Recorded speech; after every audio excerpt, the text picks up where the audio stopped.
Hola Pedro, Hola Pablo, ¿cómo estás? bien, todo muy bien, felizmente. Me alegro mucho.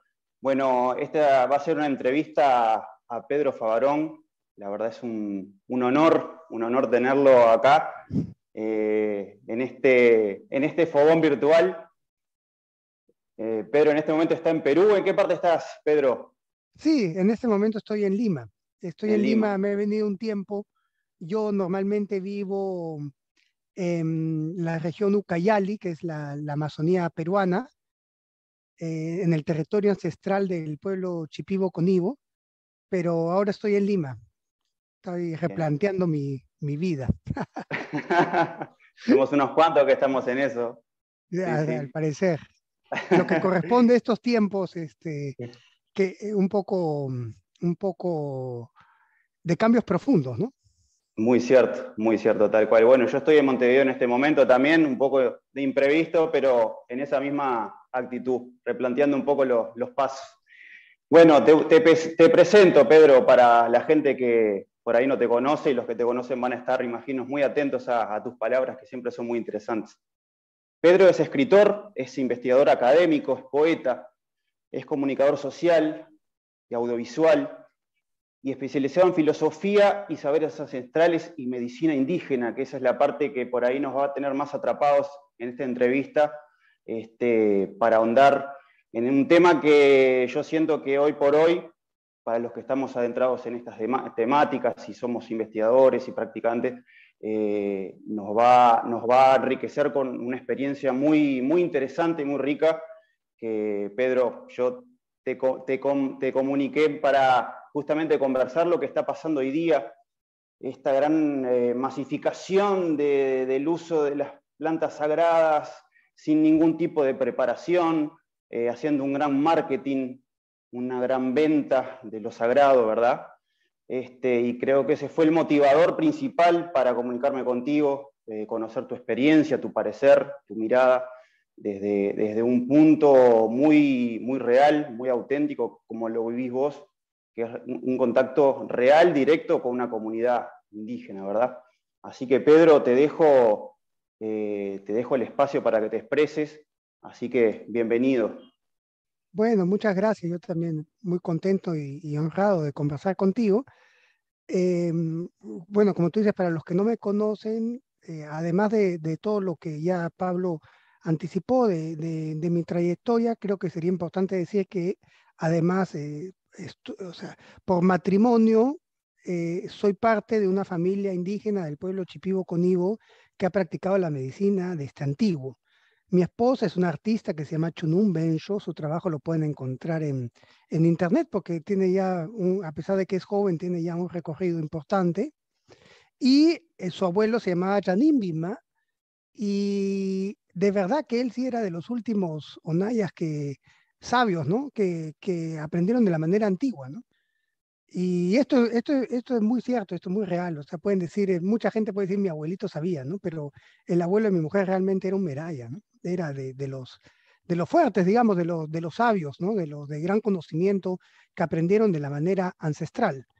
Entonces, este hecho de ser un investigador, pero al mismo tiempo mantener vínculos de afinidad y parentesco con una familia que ha practicado la medicina es bastante privilegiado porque hay cosas que los sabios solo dicen a aquellos a los que aman, ¿no? Uh En el -huh. mundo indígena la relacionalidad es muy importante y si uno no tiene relaciones, es muy difícil que realmente se sobrepase la relación que hoy día se suele establecer cuando uno va a estos centros chamánicos, como se llaman ahora, es la relación con un cliente, ¿no?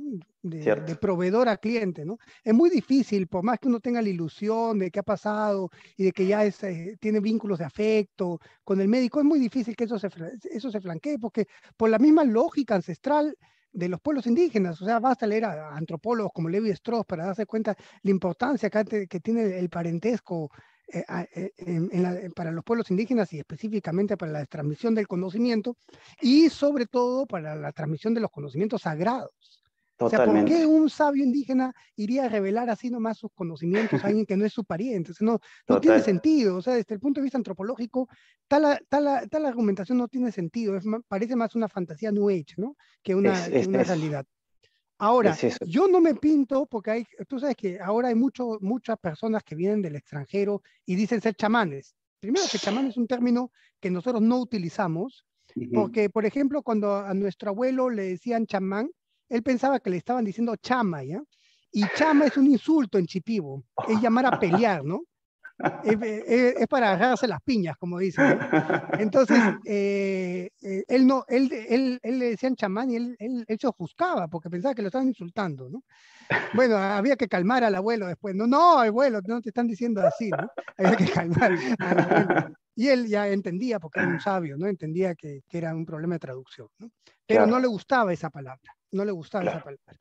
Nosotros, claro. o sea, dentro del pueblo chipío se dice Onaya, que es el que sabe, o Ujú, Meraya, que es el que alcanza una maestría en el conocimiento, ¿no? ujú, Entonces hay estos dos términos que se usan y que son o en castellano médico tradicional y yo en mi investigación he acuñado el término de médico visionario por la ujú, importancia que tiene esta facultad epistémicamente de la visión ujú. como un medio para acceder a la sabiduría y a la verdad, ¿no?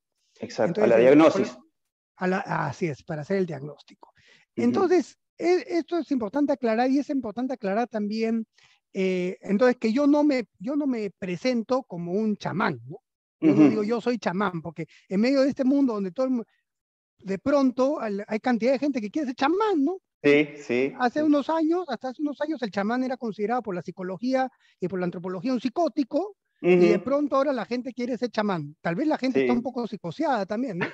Y por ahí viene un poco el problema. Entonces yo soy un investigador que por ser miembro de una familia indígena conozco algunas plantas, tengo algún Ujú. conocimiento, he pasado por los procesos de iniciación, pero para Es. nada más, pero para investigar, ¿no? Para llegar a la verdad, porque yo también llegué como, digamos, parte de este movimiento neochamánico Ujú, y he ujú. tenido yo había leído también a Mircea Eliade, o sea, venía con un montón de fantasías en mi cabeza, ¿no? Y he tenido que poco a poco ir deshaciéndome de esas ideas preconcebidas, de esas fantasías, y lo principal es no apegarse a nuestras propias ideologías, ¿no? Sino Ujú. que para realmente acceder al conocimiento de los pueblos indígenas como metodología de investigación, hay que tener silencio interior y silencio mental, o sea, no hay que imponer ideologías que vienen desde la academia occidental o desde el mundo occidental o desde el mundo New Age o esotérico sobre los pueblos indígenas, porque ellos tienen sus propios conocimientos, sus propias maneras de transmitir el conocimiento, ¿no? Entonces, qué importante hay que eso que tener un decís, poco de Pedro. silencio interior. Sí, sí.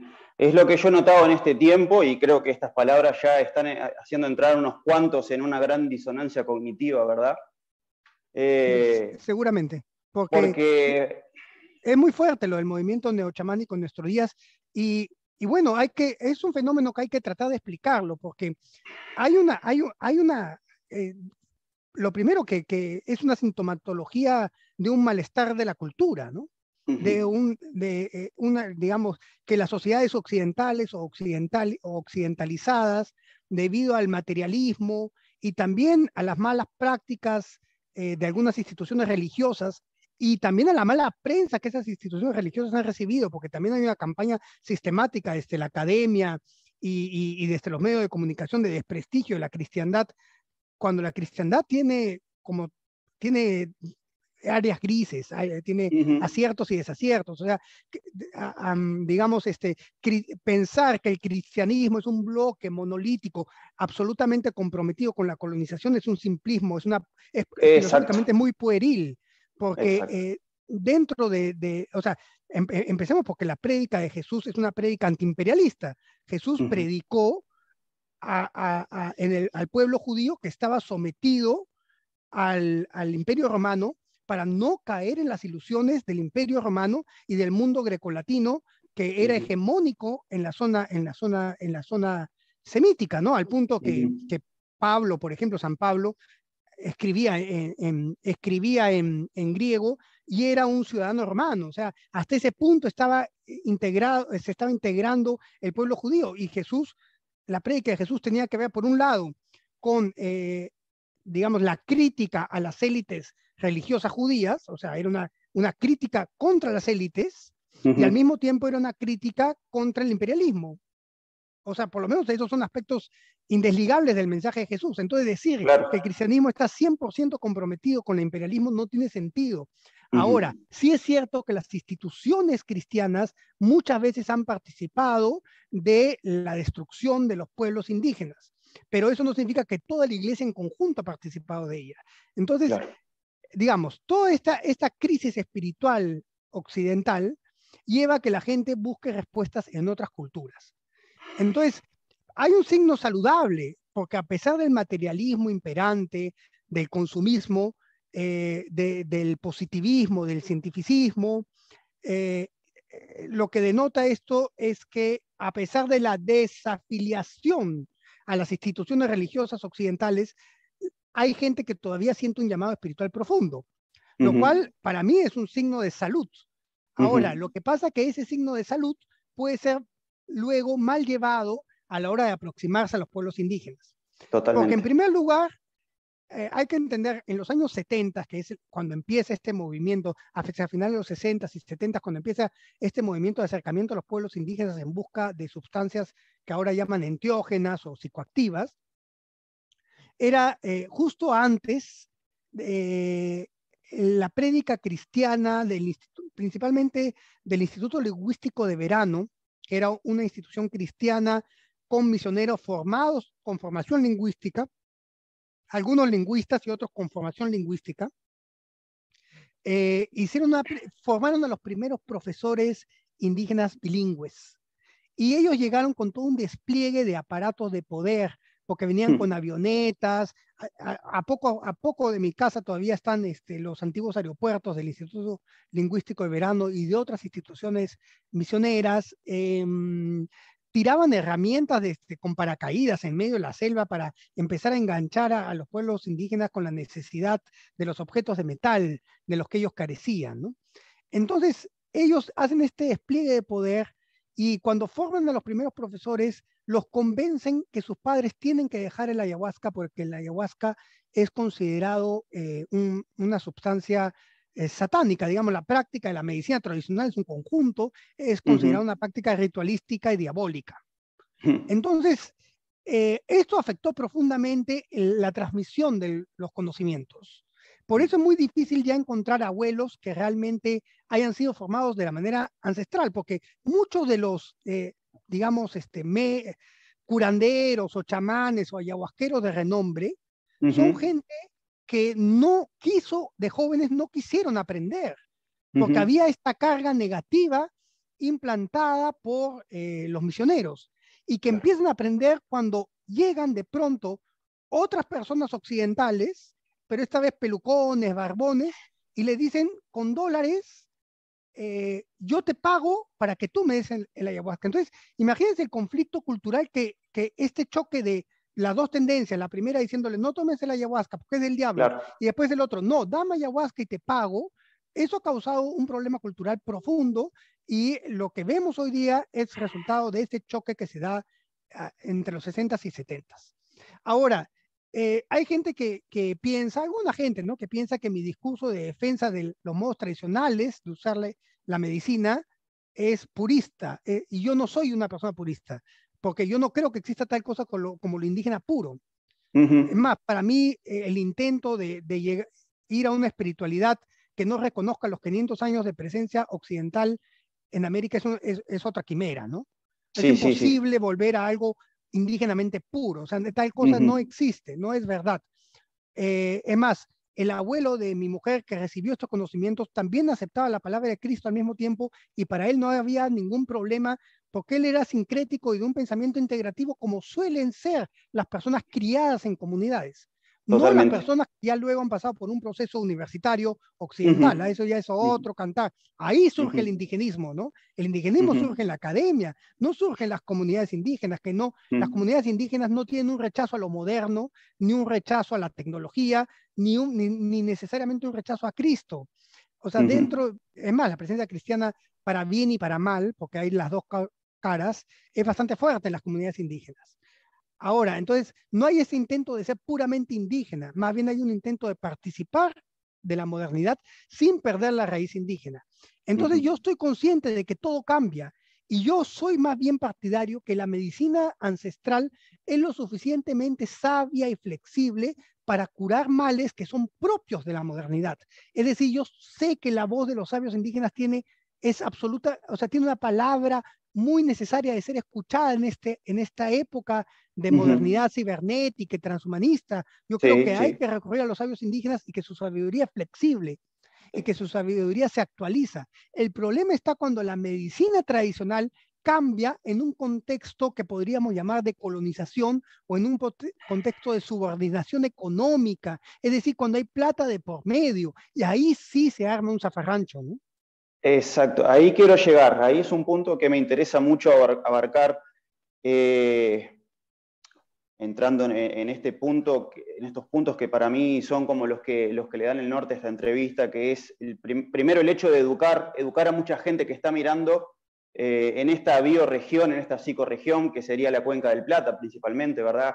Uruguay, Argentina, mucha gente que está acá que no tiene mucha noción de lo que realmente sucede en esas tierras, en los Andes, en la Amazonia, con los pueblos indígenas, cómo es el tema de la expropiación cultural que está sucediendo con los pueblos indígenas, la realidad indígena, cuál es la realidad indígena hoy día, mucha gente la ignora completamente, y todo lo que está sucediendo realmente hoy con ese mal uso que se está haciendo de la medicina tradicional, amazónica en este caso, y ahí conecto con, si vos podés explicarnos un poquito qué es la medicina tradicional vegetalista, cuál es el poder de un verdadero médico tradicional, cómo es su formación, cuál es la importancia de los ícaros dentro del proceso curativo, ¿verdad? Que eso mucha gente acá lo ignora y se quedan con esos retazos New Age de todos cantando con una guitarrita, con la barba larga y todos cantando músicas de letras que son repetidas, que no tienen fundamento curanderil desde la epistemología ancestral indígena, ¿verdad?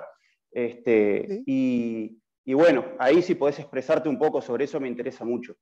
sí, además esos cantos, esos llamados cantos medicina, tienen menos arraigo a la tierra que un chamamé, ¿no? Antes se escucha un chamamé. Ahí sí hay arraigo, ¿no? Totalmente. En ese alarido correntino, ¿no? Ahí Sí, sí sí, sí, hay un arraigo a la tierra profundo, ¿no? el En cambio, en folclore esto, de campaña, ahí hay mucha más sí, fuerza ancestral que en estas ahí- músicas. Sí, así es, así es. Ahí sí que hay fuerza central, ahí sí que hay telúrico, ¿no? es Ahora, cierto. eh, el asunto está, bueno, me has hecho una pregunta bastante amplia. Yo trato de Bastante. responder rápido para no extendernos, porque entonces vamos a responder, ¿no? Entonces, el médico tradicional, el Onaya, yo no diría que tiene un poder. Yo creo que hay una lectura equivocada por Castañeda, el de las enseñanzas de Don Juan, que siempre habla el objeto de poder. Entonces la gente ahora está con la pipa del poder, la maraca de Claro, poder, el anillo de poder, el cigarrito de poder, la pipa de poder, todo es de poder, ¿no? Entonces yo creo que pero es profundo porque hay una fascinación por el poder. Y Ajá, la ajá. fascinación por el poder nos lleva a la brujería. Es así de Interesante, claro. Es así de interesante claro, eso. porque el médico no tiene un poder. El médico permite que la medicina fluya a través de él. Y no es un poder que él posea, porque si el médico se desvía, si el médico entorpece su camino, si el médico tuerce su camino, esa medicina ya no va a fluir a través de él. En cambio, la brujería sí es un poder, porque la brujería nace del ego, de la ira, del resentimiento. Entonces, cuando uno no ha purificado su corazón para que la medicina pase a través de uno, lo que queda es brujería. Y las plantas no purifican el corazón. El Mm, ayahuasca puede ser usado para el bien o puede ser usado para el mal. Esa ujú. idea de que yo tomo ayahuasca y hago una introspección para encontrar el origen de mis traumas, esa idea no es indígena, esa idea evidentemente tiene un matiz psicoanalítico que no Ujú. corresponde a las comprensiones indígenas, y los médicos chipivos cuando toman ayahuasca no están pensando que si su papá lo golpeó de niño o qué trauma tuvo, no, el ayahuasca no es así, el ayahuasca es una tecnología, es como si fuera una nave que hay que saber manejar. Y Ujú. el médico tradicional no se deja llevar por el ayahuasca. El médico tradicional domina el ayahuasca con la fuerza de su pensamiento. Entonces no hay eso de que la madre ayahuasca me llevó. No, eso no es legítimo. Es un ser humano que tiene que sociabilizar la planta que viene de la floresta para que sea medicinal. Y para eso hay que tener el corazón purificado, y lo que purifica el corazón no es el ayahuasca, sino es la presencia del Espíritu en nosotros. Para decirlo en términos cristianos, tener a Dios en el corazón. Ahora, a mucha gente le dará una disonancia, entonces hablemos del gran espíritu, ¿no? Entonces es tener el gran espíritu en el corazón. Mis parientes chipivos no tienen ningún problema en hablar de Dios, pero al parecer mucha gente occidental sí lo tiene, o occidentalizada, o gente mestiza, como somos nosotros, digamos, en Argentina, Perú, Uruguay, finalmente somos transculturados, no somos europeos, ¿no? Entonces, para nosotros los mestizos, parece que por la educación occidentalizante hay un problema en decir la palabra Dios. Los pueblos indígenas no la suelen tener, son muy pocos los indígenas que no quieren pronunciar la palabra Dios. Yo soy miembro de una comunidad, participo en asambleas, y las asambleas en mi comunidad empiezan agradeciendo a Dios. Obviamente eso no significa que sea el Dios cristiano, o sea, no es un asunto tan teológico. Totalmente, sí, es un asunto simple, sí. del pueblo simple, el pueblo simplísimo, el pueblo en su humildad, hablando de algo que lo supera y que reconocen necesitar de una fuerza superior. No es más que eso, no hay que engancharse en concepciones más complicaciones teológicas más allá de eso. ¿no? Es el Dios de los humildes. ¿no? Ya, entonces, ese es el que cura el corazón. Ya, entonces, antiguamente los pacientes no tomaban ayahuasca, por lo menos así es como nos enseñaron a nosotros en nuestra familia. Es el médico el que toma ayahuasca. El médico toma ayahuasca para, mediante un ejercicio trascendente de la percepción, hacer el diagnóstico del paciente y conectarse con el Aninete, el Hakunnete, que es el mundo espiritual de la medicina, y es como si tuviera el médico una antena acá, capta los cantos, y los cantos toman cuerpo en la voz del médico, en la vibración, y esa vibración es lo que cura. Entonces lo que cura es el canto. No es necesario que el paciente tome ayahuasca. Por ejemplo, si traen a un niñito de 3 años con susto, no le vamos a dar ayahuasca al niño de 3 años. O si viene una señora de 80 años cutipada, no le vamos a dar ayahuasca a la abuela de 80 años, ¿no? Es el médico el que toma para curar con el canto, y luego que se hace el diagnóstico, se canta. También se pueden recomendar otras plantas para complementar la terapia, ¿no? Dependiendo de qué es lo que el médico vio en su mareación, en su visión, ¿no? En la pinta, como dicen en Colombia, ¿no? Entonces, los yajeceros, ¿no? Dicen los yajeceros. Ya, entonces, ahora tú me preguntabas cómo es la preparación del médico. En la tradición Shipibo Konibo, la preparación del médico se hace mediante dietas. Es decir, dietas que no significan un régimen alimenticio destinado a la salud, sino es un conjunto de prácticas alimenticias y de otra índole destinadas a que las plantas purifiquen el cuerpo para poder conectarnos con el mundo espiritual y aprender de los dueños espirituales de la medicina. Es decir, el médico aprende de los espíritus, y las plantas, la fuerza de la planta que se dieta, o uno se baña con las hojas de la planta, o uno puede hacer sudoraciones con las plantas, vaporizaciones, uno puede tomar la corteza de las plantas, que es la más delicada. Entonces, después de eso hay que hacer un tiempo en el que no se come sal, no se come dulce, no se come ají, no se tienen relaciones sexuales, no se toma alcohol, no se sale, se separa uno de la familia. No se puede estar cerca de una mujer con su menstruación, una serie de restricciones. Entonces, en ese tiempo uno digamos que el ritmo se desacelera, el ritmo de vida, y nos aunamos a la rítmica, a la respiración de la planta y de la tierra. Nuestro corazón se armoniza con el cosmos y purificamos nuestro cuerpo de toda suciedad, que puede ser malos aires, incluso del sexo, o sea, de tener una vida sexualmente desordenada. Nos podemos llenar de malos aires, de malos olores. Entonces hay que purificarnos de todo para que el cuerpo se aligere, se tranquilice, y el espíritu pueda desligarse, digamos, el alma visionaria pueda desligarse de las constricciones espaciotemporales de nuestro mundo, nuestro mundo, para acceder a los mundos espirituales.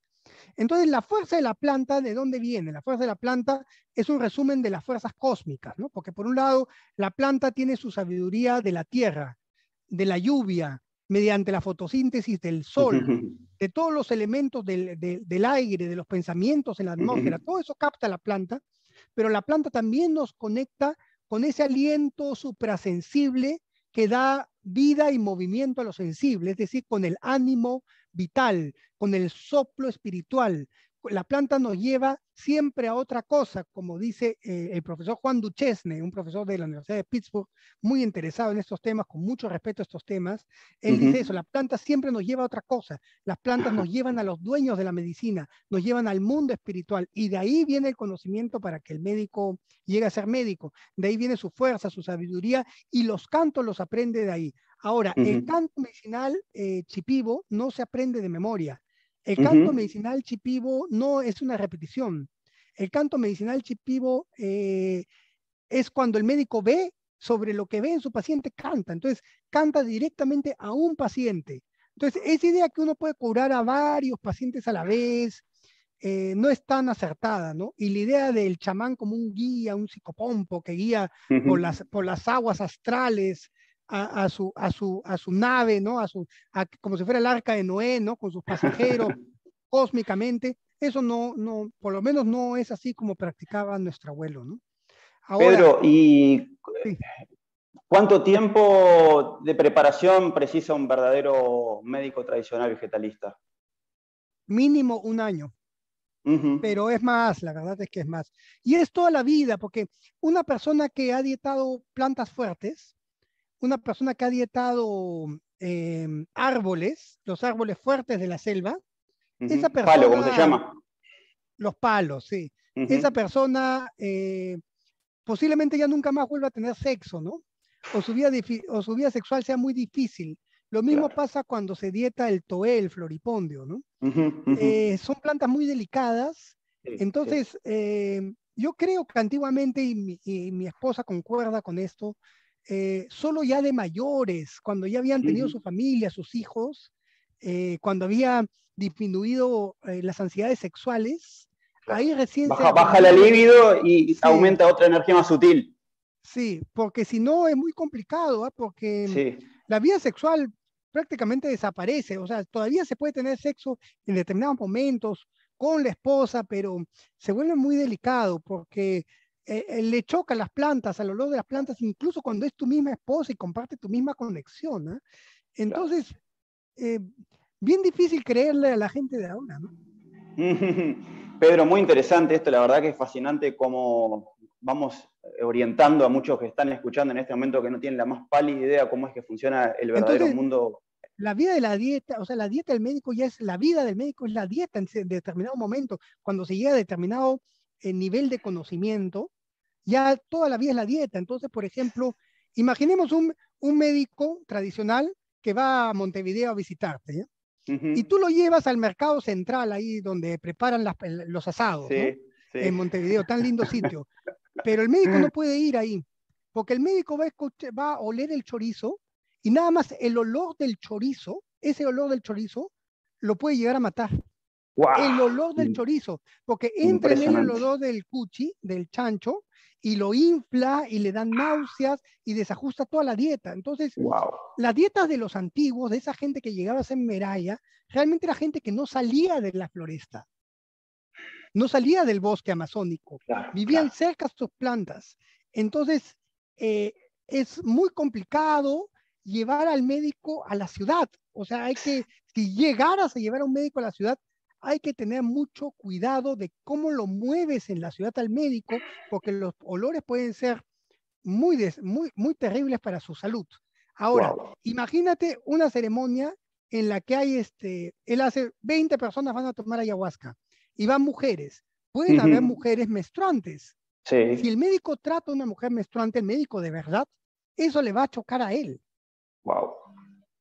Y esto no es un asunto heteropatriarcal, ¿eh? Este ha sido un No. asunto, por ejemplo, se puede estudiar el trabajo de Luisa Elvira Belaunde, que es una pensadora, una antropóloga con cierta tendencia feminista, y ella dice, considerar que en este asunto de la menstruación hay solo un control del cuerpo de la mujer es un despropósito. Hay muchas cosas más.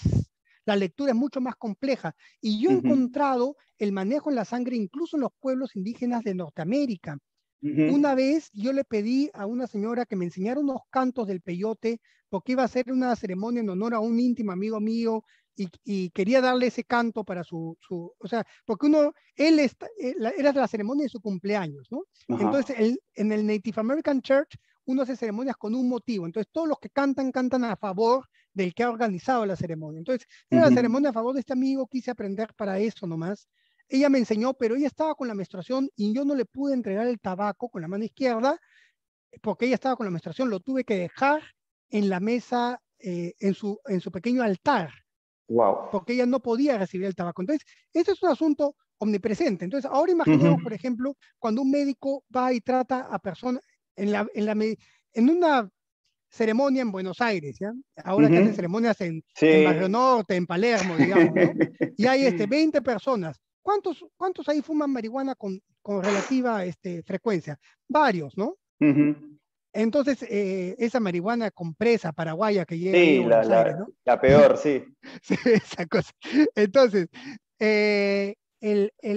digamos, la marihuana es un espíritu contrario a la luminosidad del mundo de la medicina ancestral.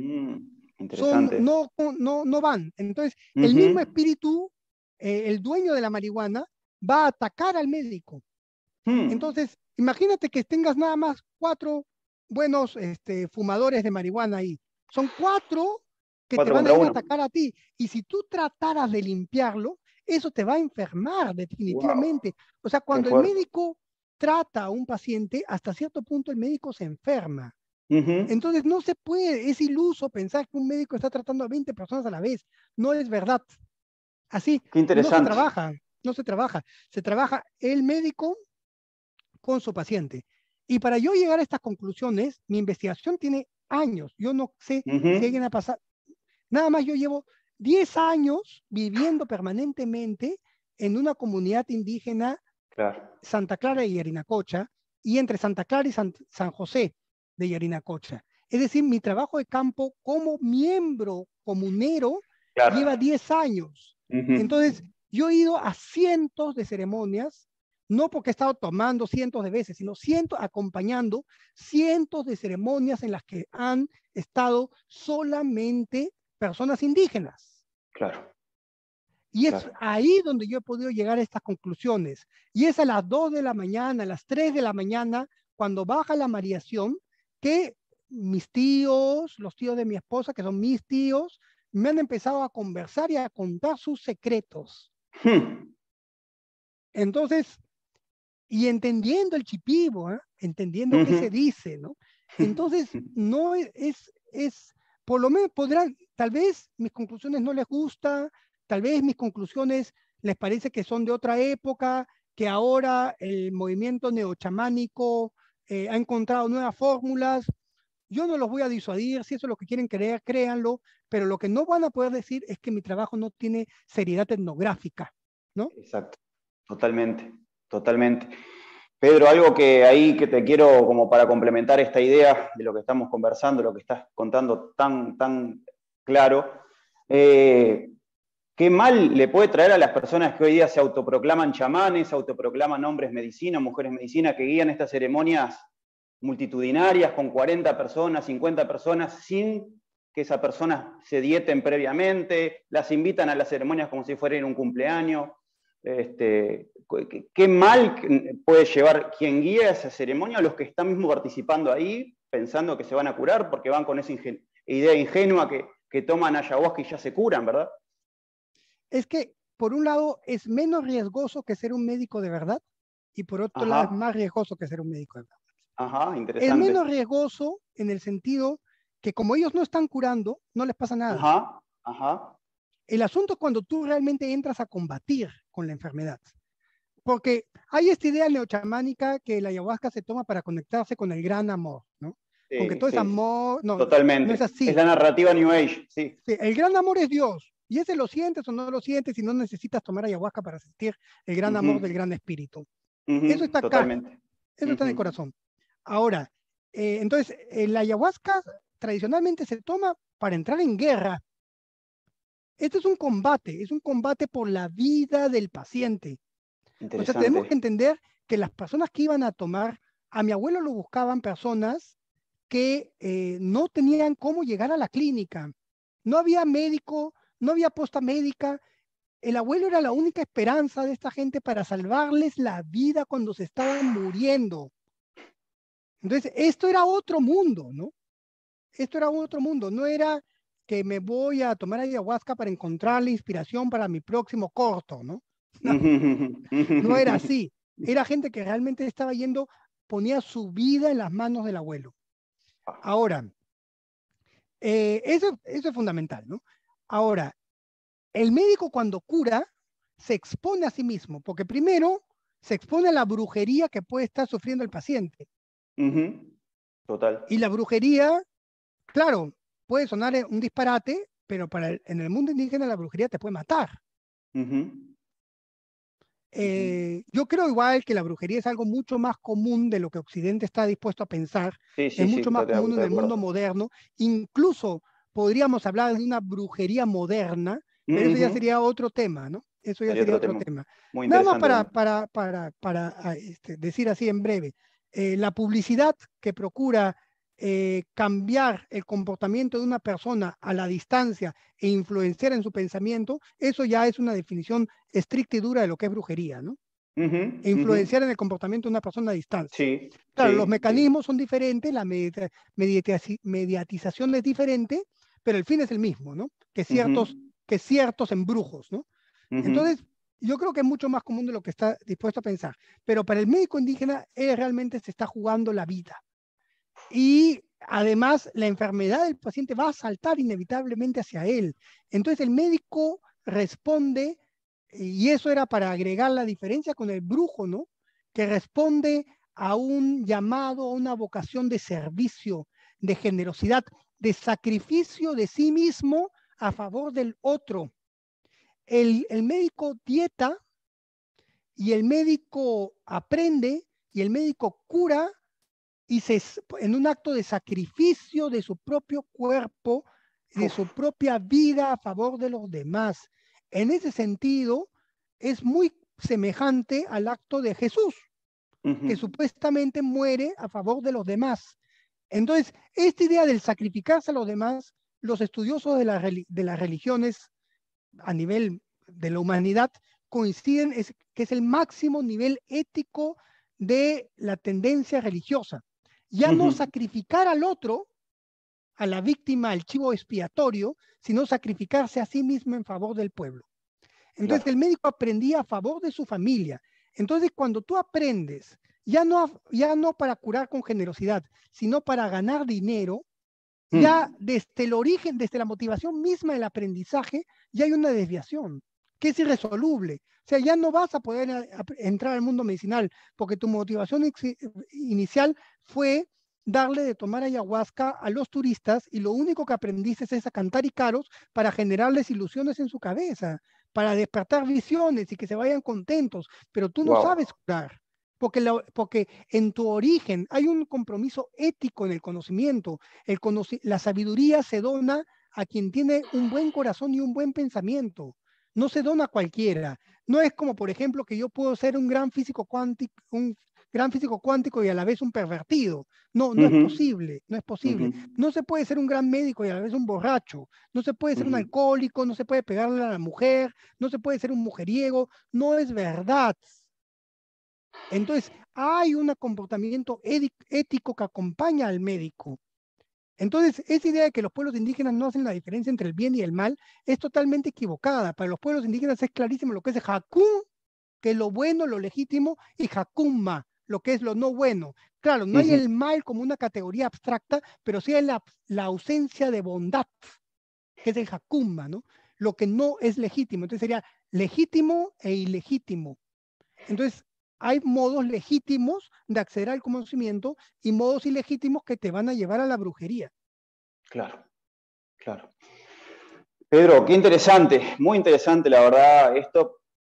Primero que nada, como te decía, para ir educando, para traer esa energía de educación que es tan necesaria sobre estos temas, para, para ir desmintiendo un montón de cosas que están implantadas en el inconsciente colectivo y en la realidad concreta. y para clarificar, justamente traer esa clarificación. Ahora, creo que no terminé de responder a tu pregunta porque era muy importante. Es más, he vuelto a tu pregunta, ¿ya? Entonces, el médico sí se expone de verdad, pero a la vez el médico cuando tome la ayahuasca no corre peligro en el sentido que él sabe cómo hablar con la planta. Él Claro. sabe presentarse a la planta. Él sabe Eso. abrir el mundo de la planta. Ujú. Hay una idea dentro del New Age que cuando viene una gran anaconda y te come, es que tú vas a ser médico tradicional. Eso es una tontera. Si tú ves una gran anaconda, corre, no, escapa, huye. Entonces, a menos que seas médico y sepas cómo manejar la situación. El Ujú. médico no se deja comer o, Mm. eh, o arrebatar Sí, sí, o o envolver por invadir por las serpientes. visiones, Ujú. invadir por la visión. El médico con su canto estabiliza la visión. Para no Ujú. sufrir el vértigo de las visiones, las estabiliza con el canto. Hay una técnica del canto para estabilizarla y eso no se hace nunca en castellano, no lo van a lograr. Es con las lenguas indígenas amazónicas. Ni siquiera con el quechua es posible hacerlo. Eso se hace con Ajá. las lenguas indígenas que han secreteado con el ayahuasca de este antiguo. Entonces, se estabiliza la visión para poder ver con claridad y la visión hay que mantener la distancia. Y la anaconda no es el dueño o la madre de la ayahuasca. La Ujú. anaconda es una protección de la ayahuasca, una arcana de la ayahuasca, que el médico tiene que dominar para que no lo ataque a él, que lo reconozca a él como legítimo médico y poder defenderse de la brujería de los enemigos. Entonces, no, si la anaconda te toma, te come, ¿qué es lo que está pasando con la gente New Age? Porque Sí. el médico, el que funge de chamán, no sabe Ujú. hablar con la planta, lo que está haciendo es que te está capturando una fracción de tu alma y se la está Wow. llevando. Eso en términos tradicionales lo conocemos, se llama el cutipado. La planta te está castigando porque no la has tomado de la manera legítima, porque tú no eres nadie para ella. En cambio, el Wow. médico, en sus visiones, en sus dietas, se ha casado con mujeres espirituales, con mujeres de espíritus del territorio. Por eso él se hace miembro de la familia espiritual de los dueños de la medicina. Entonces, él es un puente, él es un ser humano espíritu, él es un ser humano planta y por eso puede tomar la planta. Si la planta no te conoce, te va a castigar porque tú no eres su afín, porque todo en el mundo indígena es relación, parentesco, afinidad. Ujú. Entonces, no hay, y entonces ahí te das cuenta el peligro, es que la gente se está cutipando y la gente se mete a cualquier visión, porque la idea es, no, tú te reprimiste, tú te tienes que dejar llevar por la madre ayahuasca. Entonces vienen las naves espaciales y la gente se mete a a la nave espacial. ¿Y qué saben simbólicamente que es la nave espacial? ¿Son buenos espíritus? ¿Son malos espíritus?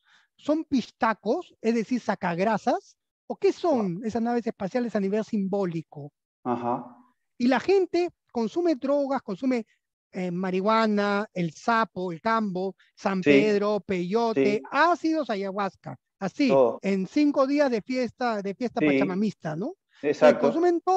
consumen todo. ¿Y qué cosa crees que pasa con sus espíritus? Sus espíritus se empiezan a dispersar por varios lados. Las plantas los capturan, pero cuando ya Wow. llegan a un tal grado de intoxicación que pierden la realidad, ya no solo los capturan espíritus de este territorio, sino que los capturan espíritus extraterritoriales, es Wow. decir, las naves espaciales, que son los famosos pistacos Ajá. de las narraciones ancestrales amazónicas. ¿Quiénes son los Sí. pistacos? Gente de otra dimensión que roba la vida, la sangre, se alimenta de la sustancia vital de la gente.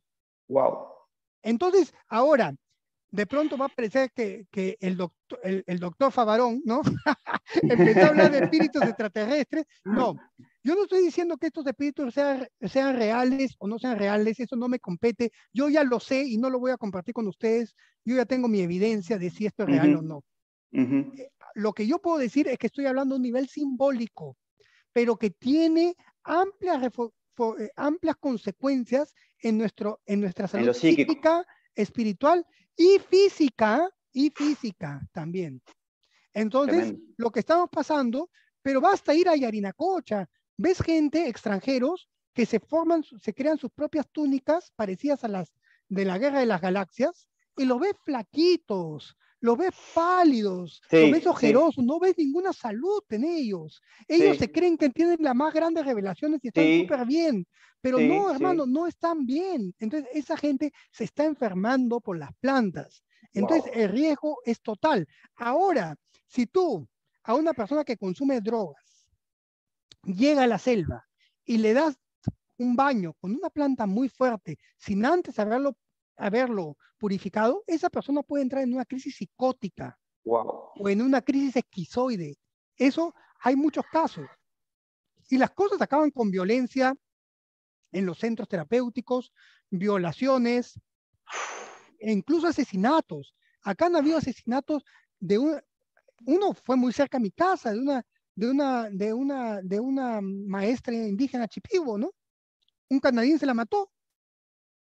Claro, Oh, era un consumidor de drogas, le dieron plantas muy fuertes y no la aguantó y la mató.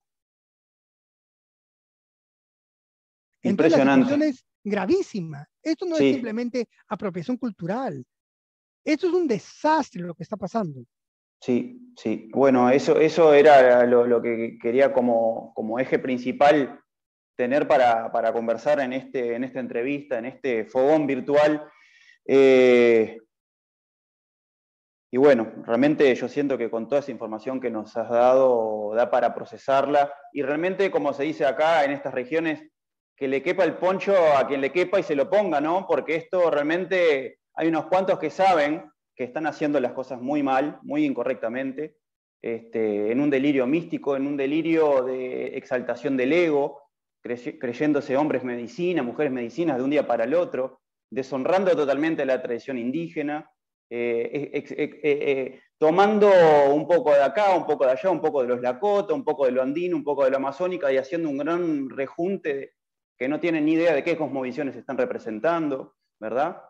Y bueno, quería realmente saber tu parecer, tus palabras que están fundamentadas, como bien dijiste, Clarito, en 10 años de convivencia, de cosmovivencia, como se dice también, dentro de la comunidad Shipibo Conibo, que bueno, son grandes guardianes de las medicinas, ¿verdad? Bueno, hay de todo, porque los pueblos, o sea, Ajá, ese es otro asunto, ¿no? Ese es a otro ver, asunto, me que interesa. normalmente hay una suerte de idealización de los pueblos indígenas, ¿no? Y los pueblos indígenas están tan atravesados por las antinomias de la modernidad como el resto de nosotros.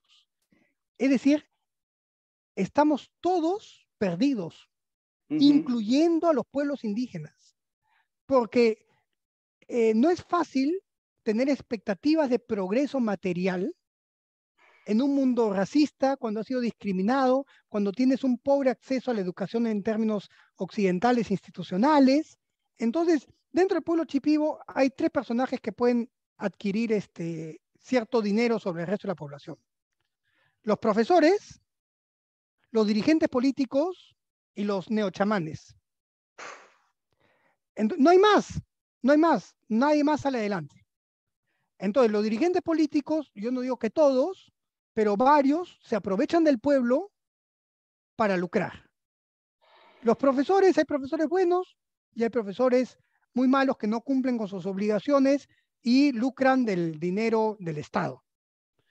Y los neochamanes, si tú quieres hacer negocio con el ayahuasca, no puedes decir la verdad, porque la verdad no vende, curar no vende, la gente no quiere curarse, son muy pocas las personas que quieren curarse, la gente quiere verse gratificada en sus mentiras, es así de sencillo. Qué La interesante eso gente, que... como decía San Agustina, todo el mundo dice amar la verdad, Uh pero la -huh. verdad es que no aman la verdad, sino que quieren a toda costa que sea verdad, lo que ellos quieren que sea verdad, pero Eso. en el fondo odian la verdad. Y encontrar un corazón con amor a la verdad es muy difícil. Y solamente una persona dispuesta a escuchar con humildad la verdad de lo que el médico le tiene que decir se puede curar. Porque el médico verdadero te va a decir cosas que no te van a agradar, porque las ve, él ve tus transgresiones, Entonces, la Claro. gente tiene mucho apego a los estilos insanos, a los hábitos insanos. Entonces, Ujú. es muy complicado. Es más, te diría que es casi imposible curar a una persona urbana occidental, salvo en los rarísimos casos en los que hay por lo menos dos factores. Tiempo, porque la curación toma tiempo, y Ujú. humildad. Ujú. Y son dos factores escasos. Sí Entonces, será. si tú eres un poblador indígena, tienes que vivir, tienes el ayahuasca a tu disposición y vienen personas a pedírtelo, pues le das, ¿qué vas a hacer? ¿De qué más van a comer tus hijos? ¿Cómo vas a comprar los útiles escolares de tus hijos? Si tu hijo quiere ir a la universidad, por más gratuita que sea la universidad pública, tiene que llegar, tiene que vivir en la ciudad, siempre hay exigencia de materiales. Entonces, ¿cómo lo educas? Entonces ya ahí ya no hay reparo ético. Si es lo único que tienes a tu alcance, vives de eso. Ahora, yo no considero que sea lo mejor, pero lo entiendo en su contexto. Ujú. Entonces, Claro. no se puede poner todo que los pueblos indígenas son los guardianes de esta medicina. Mm. No, porque si tú, siempre que hay un consumidor, va a surgir la oferta. Siempre que hay una demanda, la demanda genera su oferta. Claro. Leyes Y es económicas básicas, ¿no? un círculo muy difícil de romper ese después, ese Es circuito. que, es que es como cuando decimos cómo solucionamos los problemas del mundo. Yo no tengo idea. Yo sé lo que le puedo aconsejar a un individuo que me pide mi consejo y sé cómo lo puedo ayudar a un individuo que quiere ayuda, pero solucionar los problemas del mundo es un asunto mayúsculo. Ahora, yo tengo una propuesta en la que nadie me sigue, ¿eh? Que es la siguiente. Primero, no dar de tomar ayahuasca a los pacientes y segundo, Ujú. que solo se tome en las comunidades indígenas. Pero nadie quiere eso porque el flujo de caja está en dar de tomar a los pacientes. Claro. Interesantísimo, Pedro. La verdad que, bueno, información muy, muy rica. Y quiero pasar tus canales de YouTube para que la gente te pueda seguir. Pedro Favarón, el Sí, canal uno es de Pedro YouTube. Favarón y el otro no lo manejo Red, yo, Red ajá, Antisuyo. Red Red Antisuyo, ese no lo. Antisuyo. Sí, Ese lo maneja mi socio, ajá, Marcio, perfecto. Marcio Pérez, el Tarkovsky amazónico. Ajá. Ahí fue donde yo te conocí, la verdad que fue donde pude escuchar tus reflexiones sobre justamente estos temas y quedé completamente fascinado porque era una información que es lo mismo que yo pienso y opino y siento. Y que enseguida me comuniqué contigo y bueno, y humildemente aceptaste esta entrevista para difundir más en estas latitudes, más en lo que sería la pampa húmeda, no tanto ni la selva, ni la sierra, ni la montaña, sino más en estas regiones donde lo andino, lo amazónico, es como un relato mítico, es algo folclórico que parece que es desde cuentos solamente, cuando realmente es algo real que está sucediendo, y traer un poco esa información para acá. Así que Pedro, realmente un honor. Muchísimas gracias por esta entrevista, por este tiempo. Y bueno, que esta sea la primera de unas cuantas entrevistas más. Sí, bueno, yo también te contaba que yo soy peruano argentino y que que mi abuela argentina era descendiente de vascos asentados a ambos lados del Río de la Plata, ¿no? Entonces, y que mi abuelo murió en Montevideo. Ajá, sí. Entonces, en el año 57 yo no lo pude conocer. Entonces, Uruguay es un lugar que estimo mucho, que está en mi corazón. Me gusta mucho la cultura uruguaya y a diferencia, bueno, no digo que en Uruguay no exista el racismo, pero creo que han sabido convivir mejor con su mestizaje cultural que al otro Sí, lado del Río de la Plata, que sí. en Buenos Aires directamente. Ahora mi familia está asentada en Tucumán, la que me queda, mi familia nuclear en Tucumán. Entonces, Qué lindo. digamos que la región para mí el noroeste argentino es mi segunda casa, o mi tercera casa, ¿no? Porque entre el valle este de Pachacamac, que es el valle de Lima, Ajá. la zona de la selva de Yarinacocha y el noreste argentino, ahí están mi triada, ¿no? Pero también, Río de la Plata es un lugar que quiero mucho y al que aspiro volver en cualquier momento. Sí, Además que bienvenido. me gusta mucho también la selección uruguaya de fútbol, ¿no? Ah, bueno, justo en estos días no ha tenido la mejor participación, pero bueno, vamos a confiar que va a reapuntar ahora. Bueno, es un proceso, pero yo creo que el maestro es el maestro, ¿no? Y por eso tiene jóvenes que son el futuro de Uruguay futbolísticamente. Y bueno, yo seguiré siempre hinchando por la selección Uruguay, como le dicen acá, la garra charrúa, ¿no? La garra charruga, muy cierto. Pedro, me quiero despedir de esta entrevista con parafraseando a un gran historiador y filósofo de las religiones como es Mircea Eliade, una reflexión muy interesante que deja. Un día no lejano, Occidente no solo tendrá que conocer y comprender los universos culturales de los no occidentales, sino que además se verá obligado a valorarlos como parte integrante de la historia del espíritu humano. Así que, parafraseando a Mircea, que ha sido un gran investigador de las religiones de la antigüedad, historiador, filósofo, quería darle como el sello final a esta hermosa entrevista que diste, Pedro. Así que, bienvenido, esta es tu casa y muchas gracias. Pablo, gracias a ti, más bien. Bueno, Y que la luz del Espíritu siempre bendiga tus pasos y tu andar en que esta así hermosa sea, tierra. que así sea. Que seamos beneficiosos para los demás, porque lo único que da sentido a la existencia humana es aquello que hacemos por los otros. Que es cierto, que es cierto. Muchas gracias, Pedro. Un abrazo grande. Un abrazo.